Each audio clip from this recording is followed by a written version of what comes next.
Après 5 ans de mariage, il est allé voir ailleurs. Vous avez le cœur brisé, vous avez la rage. Vous n'avez qu'une seule envie, brûler toutes ses fringues, exploser son PC, rayer sa voiture, lui faire la misère. Et si vous pouviez faire encore mieux que ça, carrément lui péter sa petite gueule con. Je ne vous propose pas de le défier dans l'octogone, à la manière des influenceurs bling bling du web, mais de véritablement lui casser la gueule jusqu'à le coucher à terre.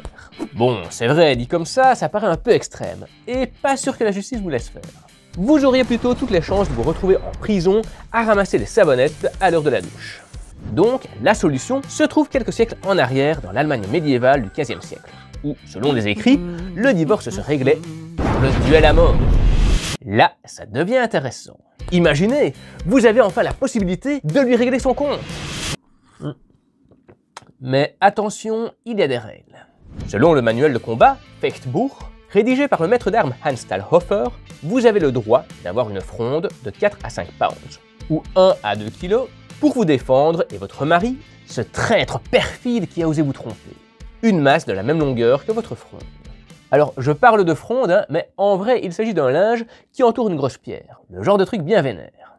Et cerise sur les gâteaux, votre adversaire doit se tenir debout dans un trou qui lui arrive jusqu'à la taille avec un bras attaché derrière le dos, en raison de sa force présumée supérieure et du fait qu'il ait des notions de combat que vous n'avez peut-être pas. Alors, c'est vrai, c'est très sexiste, mais oh, ça vous donne un sacré avantage, on va pas cracher dessus. Dans ce petit bijou littéraire, on vous explique les techniques pour neutraliser votre adversaire et remporter le duel. Mais attention, en cas de défaite, le choix du vainqueur est laissé à Dieu. En cas de victoire, votre époux se voit pendu sur la place publique. Et en cas de défaite, vous terminez dans un trou enterré vivant. Alors autant dire que vous n'avez pas intérêt à perdre le combat.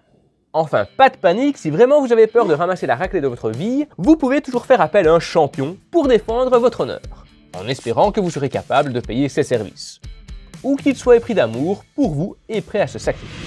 Hop hop hop, avant de vous lancer dans le duel, tapez le bouton s'abonner pour vous donner de la force, punchez le petit like pour la chance et donnez-moi vos pronostics en commentaire. Régler ses comptes à coups de fronde, c'est plutôt cool, hein? Ça soulage les nerfs. Plus sérieusement, rien ne prouve que cette partie du manuel ait servi à conseiller des amants en cas de divorce. Il s'agit davantage d'une interprétation. En fait, rares sont les sources évoquant des duels conjugaux. Il est fort peu probable qu'ils auraient été tolérés par l'Église ou les États de l'époque, au risque d'en perdre rapidement le contrôle. Par contre, le fait qu'on retrouve ces illustrations tend à faire penser que les duels, entre un homme et une femme, ont bien eu lieu et que ce chapitre devait bien avoir son utilité. Sinon, pourquoi les y intégrer dans un manuel complet? Véridique ou non, je trouvais l'info complètement ouf et j'avais juste envie de vous la partager. Si vous voulez d'autres histoires comme celle-là, je vous conseille cette vidéo. Je vous raconte le procès du siècle dans lequel une vieille dame a remporté 100 000 $ contre Dieu. Et ouais, ça fait un max de cash.